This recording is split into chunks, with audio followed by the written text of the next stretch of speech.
Make It Right, the manufacturing podcast. About this time last year, we began to feel the shock waves of COVID-19, and depending on where you were in the world, there were either just ripples or already waves. Suddenly, the shortcomings of our businesses were becoming very clear, and there was little or no time to react. It's been about 12 months now, and businesses are adjusting and looking for ways to better prepare for possible next times. This week on the Make It Right podcast, Kevin Snook and I are joined by James CREAN. He is the president of CREAN Inc., a company that's focused on helping factories become more competitive by getting smart. And that doesn't always mean tech heavy. So I'd like to welcome you to the show, James. Thanks very much for joining us. Thanks, Janet. Great to be here. Appreciate it. So you're also the CTO at CREAN, and I should have let people know that. And I wanted to introduce you to my colleague, Kevin Snook, too. So we're going to have a great conversation. So thanks for being here. Absolutely. Look forward to it. So let's talk first of all about the type of manufacturers that CREAN actually helps with their smart manufacturing approach. Who do you actually work with? What type of manufacturing? So our focus is complex manufacturing. And by complex, we mean discrete manufacturers who have either very complex products that they're developing and producing, or high mix production environments. And so that might be an environment where you have many different SKUs that you're producing out of the same production facility, and you have a high mix of different parts. Or in some cases, we work with clients that have 100% or near 100% custom parts that are coming through made to order, and they're trying to produce that. It can create a lot of variability and complexity in that production environment, and those complex environments are where we thrive. Okay, so I think right off the top, in my mind, when we say smart, like I think of your smartphone and you think of smart this and smart that. And so I always think very tech heavy. But when we initially talked about doing this podcast, you told me about a smart technology that ended up just being kind of like recipe cards or something, right? So in your type of manufacturing, smart doesn't always mean a huge investment in technology. So just define that for me. You bet. We look at manufacturing environment from the perspective of people, process, and technology, right? So where a lot of people think of smart factory as you say, focused on technology, we start with the people, and really we start with the leadership, and we make sure that we understand what their goals are and the strategy of the company, and then we work directly with every level of the organization, from operator to supervisor to management to the CEO, to make sure that we understand the capabilities of the people and make sure that we integrate the folks that are doing that work into the whole process of improvement of that manufacturing environment.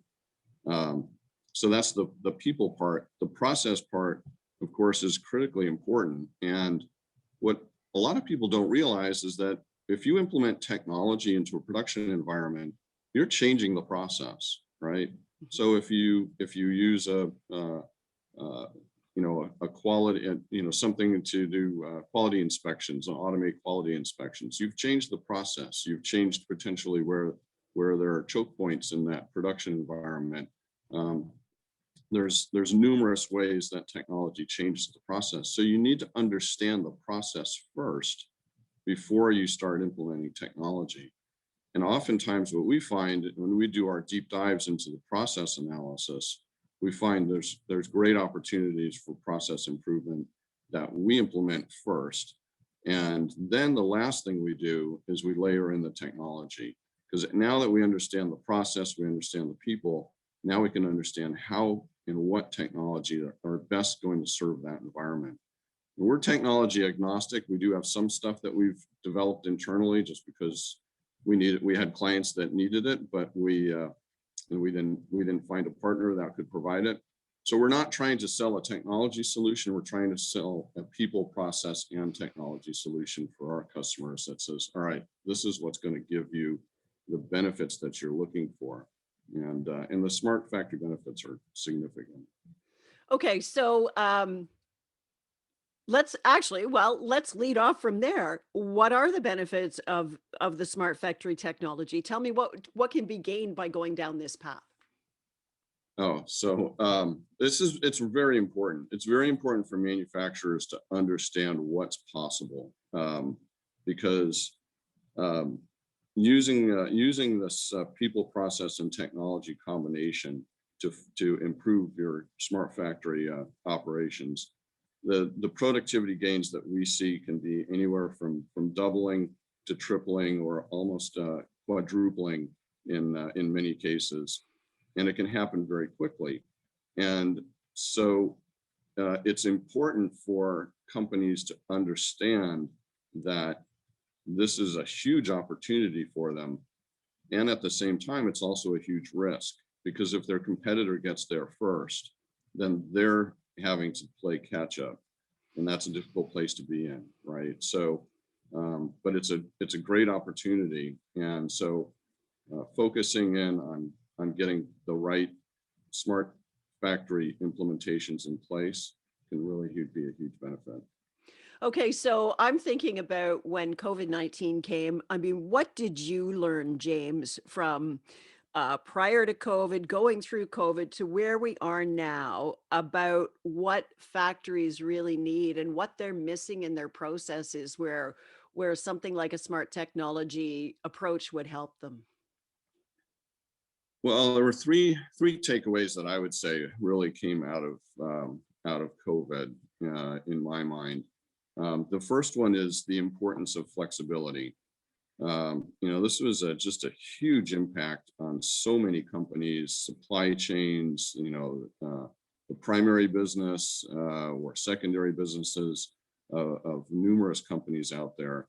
And so it was the survival of the company in many ways depended on how flexible they were and the ability to pivot perhaps from making a product that where the demand dropped to a product where the demand spiked.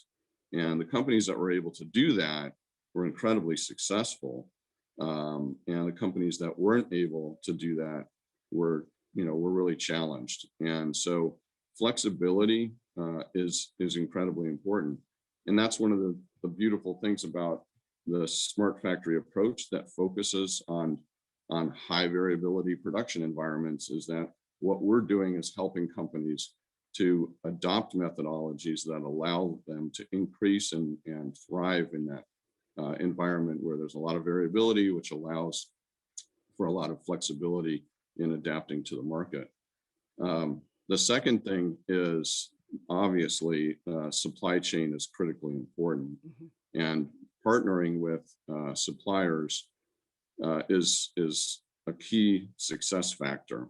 And that supplier risk has to be managed, and the suppliers themselves are suffering from exactly the same issue of flexibility. They may be your supplier for one product, but their primary product is in a market that just got hammered, right? And now they're struggling, and they may not be able to survive and produce for you the way you expected them to, and they have in the past. And so understanding your suppliers becomes very important. And actually, that sort of leads to the third thing, which is producing more locally. We found, of course, that as companies were struggling to get some of the key things that the country needed in order to deal with COVID, a lot of the supply chain, the producers and the supply chain, were overseas. So the more that we can move that production closer to home and do it efficiently and effectively, so that we're not trading off cost versus local production, it's a huge benefit to both our companies here in North America and our and the ability to be able to be flexible and adapt to what's happening. So So moving that supply chain local can really help you, because now it's even that much easier to produce and to collaborate and deal with the issues that multiple companies in your supply chain may be dealing with, and you can work on those together and come up with solutions together. Mhm. Kevin, I actually want to ask you, from your standpoint over in Asia, is there a lot of talk about bringing things more localized? Yes, in both ways. And so, China itself is looking to be very self-independent and developing a lot of technologies within China in order to be able to be almost completely independent from the rest of the world. And I think other countries are also looking at the same thing. And as James has said, COVID's just accelerated that. I think people are realizing that there are risks out there that we kind of, I'm not saying we'd ignored them before, but over a long period of stability, we'd got very used to building those risks into the supply chain and kind of, got comfortable with the risks. And now I think this pandemic has thrown all that up in the air, and people are a lot more concerned around what happens if now. And the contingency plans are starting to look a lot more at onshoring. And, we had Harry Moser on here a couple of weeks ago talking about onshoring and how the importance of that. And I think it's going to become a more and more pertinent topic. It doesn't mean that everybody is going to onshore and that it's right for everyone to do that, but it is right to have that conversation. Hmm.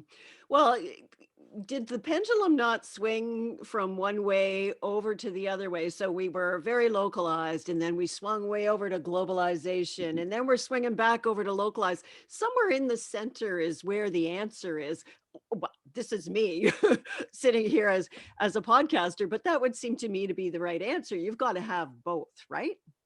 And I'll throw that one out to you, James. You're seeing people, making all kinds of different things in one factory. They must have various different supply chains. They have to be partly local, partly global when they're looking for stuff, right? I mean, I think it depends, like Kevin said, it depends on the business and what makes sense for that particular business. But you're absolutely right. I mean, it goes back and forth, and there are advantages to having that global supply chain, particularly if you have a global customer base too, right? So it really depends on the business and what's the right strategy. But as Kevin mentioned, you have to think about that in a much different way today, and it's become very clear that you have to think about that, right? So it's a strategy call by the company, right? But having everything overseas can be too risky. Having everything local may be too risky as well. And so that's the assessment that every management team needs to make and understand for their particular market. James, sorry, go ahead. No, please do. Go ahead. I was just going to say, you've been running your company for quite a while now, and over the kind of like the last 20 years, what the things that you mentioned at the beginning around people and process and technology, out of those three, which ones have you seen change the most over those last 20 years? Well, it's a great question. Yeah, we've been in business since 2002, and of course, back in those days, I came from Hughes Space and Communications, and we were a Six Sigma company, right? And in the 90s, and that you were either a Jack Welch follower and you were a Six Sigma company, or you were a Toyota Production System follower and you were a lean company, and you were really either one or the other. I stood up the lean group at Hughes.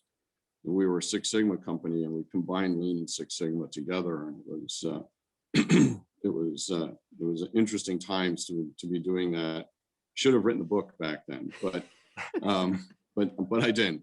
And so what we've seen is that evolution of, okay, now you can do lean Six Sigma together, which is more process focused, and that what we've developed over the last 20 years is a focus on evolving Lean and Six Sigma. So on the process side, at CREAN, we focused on that discrete manufacturing environment where you don't have the predictability of what your customer necessarily is going to order.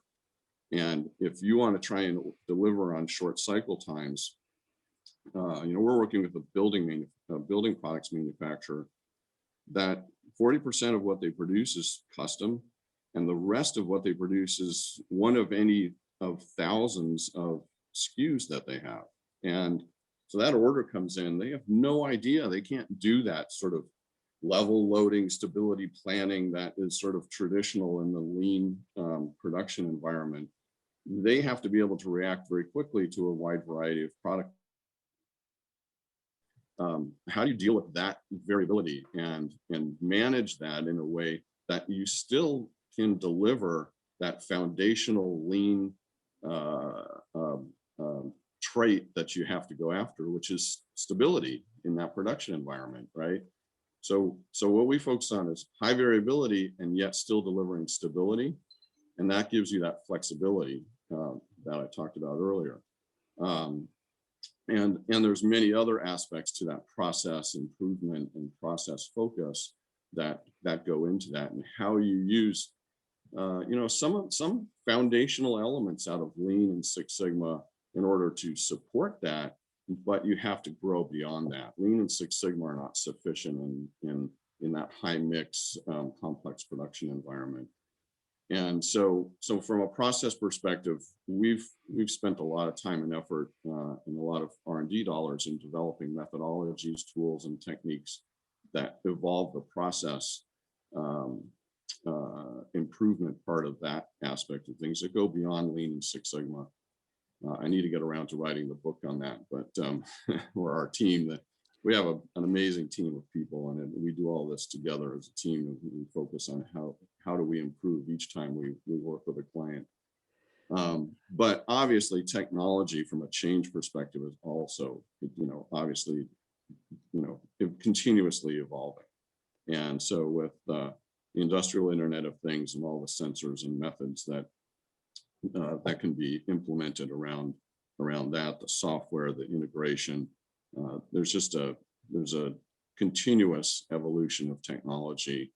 And so, you have to keep up with that, right? And you have to cut the wheat from the chaff, if you will, right? Make sure that what you're implementing is going to work properly. Make sure that it's the right technology for your production environment, and understand how does that technology fit into your process, and what are the changes that need to happen with your people in order to be able to implement that technology and use it effectively. One thing that we do is we focus on simplicity, right? Technology should deliver simplicity to the operator, to the supervisor, to the CFO, right? Clarity and simplicity. It shouldn't be delivering complexity. Anybody can deliver a complex solution. It's the simplicity that is really golden. Yeah, I love that point. And especially when we're talking at the operator level, we really need to make sure the right information is in the right hands to make a good decision quickly, not just an overwhelm or an overload of data coming through to people. One of the things that you said, and by the way, your process follows very much kind of like my career process. I went from Procter and Gamble, where we were, very high quantity production, continuous production. Then I moved to a printing company, where we were very much making like the discrete manufacturing side. We were making very much job lots. And the change for me moving from one type of production to another was huge. And then the technologies that we had to look at through there. So I've been through that, and now I tend to look more at the continuous processes again. But as I've been through that, the leadership teams that I'm working with have two kind of there's two negative approaches to technology that I see. One of them is like a skepticism. Like, is this really going to work? And do I really have to spend $1 million on this? And et cetera, et cetera. And the other one is just this sense of overwhelm.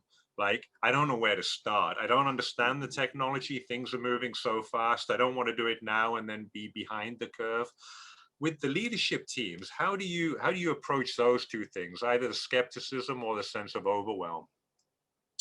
Yeah, it's a great question, and it is a real issue, and it's what keeps people from moving forward. So we do a few things. First of all, we start with the process, and so it's more comfortable, I think, for leadership to say, well, let's make sure we truly understand what's going on and understand how we can improve the process. So that's a start. But the key is making sure that the technology fits the problem that you're trying to solve, and that you're set up to be able to manage that technology appropriately, right? And so, honestly, when we start with people and process, the technology piece starts to become more comfortable, because we can start talking about, all right, so here within the process is where technology can help you, and we can be very specific about, here's a roadmap. Let's start with something that's clearly going to give you a benefit right out of the gate, and we can demonstrate it, and we can get the whole team from operator down to up to the CEO, down to the CEO, whichever way you want to look at it, comfortable with how that all is going to work, right? And how does that change the way that they do business?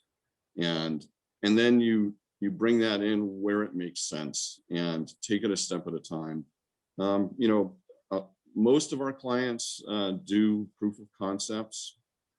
That really helps. It helps to make sure that the match is good, and it helps to make sure that the people understand how to use the technology before you roll it out, and what the training program is. Another key part of the people piece of this is you have to have a good training program in place. So yeah, I think those are the key things to success is picking the right technologies. I can give you some examples, but yeah, I'd love to hear some, but I think that's the part with the fact that you are agnostic to technology, and what you're really doing is trying to find a solution that works for the individuals, and then start small and roll it out. You're building the confidence, and you're building that the technical capability to use the technology at the same time that you're moving forward with them. And so, like you said, that ties really much into the people part of it, where Absolutely. we have to be upskilling our individuals to be able to make the most use of the technology, right? Absolutely. And again, it goes back to what I said before, is picking technologies that implement simplicity for you, right? So, we get sort of hung up sometimes on how technology is going to impact the factory floor. And a lot of people worry that technology is going to eliminate people. I have the opposite view. I actually, from past experience, all of the efficiency improvements and technology improvements in the past have led to more people being involved, because you can now do things that are more complex. You can do them more efficiently and effectively, and so demand increases, and you're going to be more effective. And so it's finding technologies that deliver simplicity for people, allows them to be more productive, and for your company to be more successful. If you implement technologies that are incredibly complex, then all you're doing is wasting time, going back to that lean principle of eliminating waste. Well, if people are struggling with the technology, that's just non-value added work, right? And so simplicity is key. And I'll give you an example of a technology implementation that we did for a company. We had a company that they were a space products company. They were producing 18 units a day, all custom, 95% custom. They had a team of about 100 people that were all working 60-hour weeks, and they were just burnt out, right? And they couldn't take things to the next level. And so we went in, we analyzed, went through our process, people, process, and technology, analyzed their process, and developed a solution for them that implemented a technology that was going to be very effective for them. Okay. And this goes back to a comment that Janet made. The technology, it wasn't a recipe card, but it was actually Index card. An index Yeah. card. Yes, thank you, with a number on it. Now, all that was doing was conveying the priorities for everybody in the factory. So everything in that factory had a number on it. Now, the key was, the key to the technology piece of it was getting the right number on the right item throughout that factory.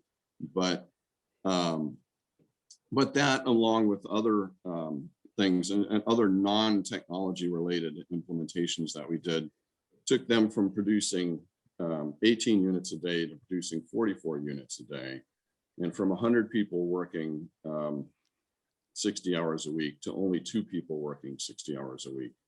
And so the productivity gains were enormous. And it was about implementing the right technology with the, there's, systems in the background, but for the operator, it was just, I need to be able to read a number. And that was the simplicity of that particular implementation. And so we have to be really focused on making sure that the technology we implement is focused on the people, and it's making them more effective, and it's not bogging them down with trying to figure out, how do I use this system? So. And that all goes down to the goal of the smart system is just efficiency. And you mentioned waste earlier, James, and we think about waste of our supplies and things like that. But if you have people that are staring at the technology because they don't understand it, that's a waste of their time, right? That's why they're working the 40 hours a week and stuff, because they don't know what to do next, right? So this all comes down to efficiencies. Yeah, ultimately it does, right? And I mean, of course, that's the thing that manufacturers have always looked for, going back to producing the, wheels of stone, I'm sure, is how do I do this as efficiently as possible? And the smart factory approach, and for us, we don't just call it smart factory technology, but smart factory approach, because it's people, process, and technology combined. Has a huge opportunity. I mean, where lean made a big difference, back in the day, and that smart factory is critical to the future, and it's important to find ways to get started, and find ways to start putting those smart systems in place within your business, and look at where those opportunities are, because either you're going to do it or your competitors are going to do it, and I guarantee it. That is the future, right? Mm-hmm. And so it's always the conundrum of every business owner is, how do I stay in front of my competition? And I want to emphasize how important it is to look at how smart factory systems are going to help you to stay in front of your competition. So it's not just about trying to implement Lean and Six Sigma anymore. It's a combination of the technologies. Lean and Six Sigma are foundational, but you have to combine that with technology in a way that that's evolving every day. Mm-hmm. Kevin, you had a question there. Yeah. Do you feel like it's difficult for companies to know what they don't know, right? We talk about sort of evolving into a smart factory, but if you've never really had the exposure to a lot of different places, if you're not quite sure around what technology is out there at the moment, it's difficult to know what you don't know. And that's where it's a lot more important to have these discussions with people who have seen different things and can bring a different viewpoint to the table. Yeah, no, you couldn't be more right. We actually got into smart factory technology because we were struggling in convincing management teams that we could improve their process, we have a couple of guys on our team that are pretty amazing at walking a factory floor, right? And, you know, we can walk a factory floor and see stuff that team doesn't, the management team doesn't see, because it's kind of like boiling a frog, right? The pot keeps getting hotter and hotter, and the frog doesn't realize that he needs to jump out because, and eventually the frog's been boiled. And so, so you don't see what you don't, what you don't recognize in that environment as things continue to change. And so, so it's both process, it's people sometimes, it's process, and it's technology of what you don't know. And I mean, we use outside consultants in our business to help us figure out what are we, not doing, or, and that, so that we can learn from people that, that are looking at multiple businesses in marketing or whatever it is that we're trying to improve in our particular company. And the advantage of bringing in somebody from the outside is they, I mean, we're working with clients every day in all kinds of various different industries. We're seeing things that that somebody, oftentimes will go into an organization and the chief operating officer is like, well, what are these guys going to teach us? I've been in this business for 20 years, right? Well, part of the challenge is that you've been in this business for 20 years, right? And that's the business that you know, and you know it really well. And we're not trying to go in there and change the way that you produce something. We're trying to change the way that maybe how the systems work together in order to produce those things more efficiently. We're not going to become experts in, creating building products for you, but we are experts in how to do that efficiently. And there's a difference, and it's hard to communicate that. And so, yeah, so it's from a process perspective as well as a technology perspective, staying up on the things that are going to make the biggest difference for you. And it's a continuous challenge for companies to be able to understand what's out there and what are the things that are delivering real value, right? So there's, I always like to give the example of a company that decides, well, I want to use technology to improve the efficiency of this machine, right? Seems like that's a good idea because I can pull data off that machine and I can make that machine more efficient. And that's probably true, right? And you can spend a whole bunch of time and effort improving the efficiency of that machine. But if that machine is never a bottleneck for your operations, you'll never see an improvement in your bottom line. You'll just see the cost of analyzing the data off of that machine, right? And so, that's why it's so important to look at the process and say, well, where am I going to actually get a return on investment? Mm-hmm. And find that opportunity. What technology should I bring to the process and to the people in order to be able to deliver that return on investment, which is ultimately the goal for any business. Mm-hmm. Mm-hmm. Kevin, do you have any more questions? Because we're out of time, almost out of time, but did you have anything else you wanted to ask James? I think we're just getting back another time, and we'll yeah. keep probing with a lot of different things later on. Yeah. Okay. That sounds great. So we always like to end our conversations, James, with a couple of key takeaways from the guests. So you shared some really good stories here. What about some key takeaways for people who are, have just sort of thought about this conversation? What would you leave them with? Well, don't focus just on the technology. That's very important. It's about your people, and it's about the process, and it's about the technology all working as a system. And so make sure that whatever plans you put in place and your strategy for improving your operations, you focus on all three so that you have a successful implementation. And focus on simplicity. It's really important. And it's not just for the folks on the floor.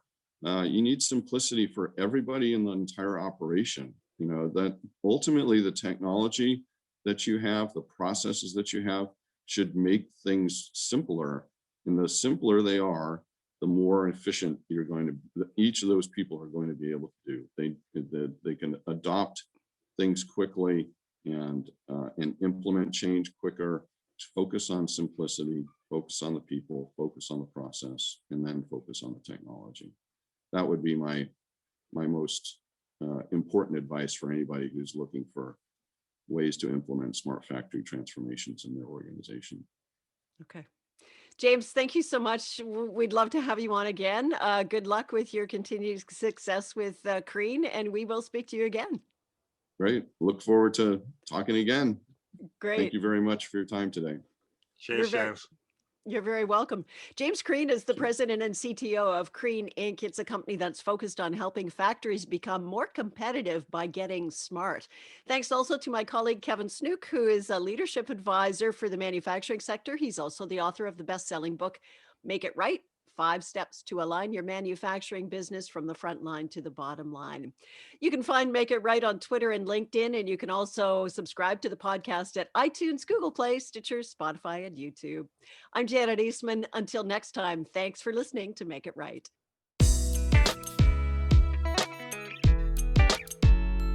Make It Right, the manufacturing podcast.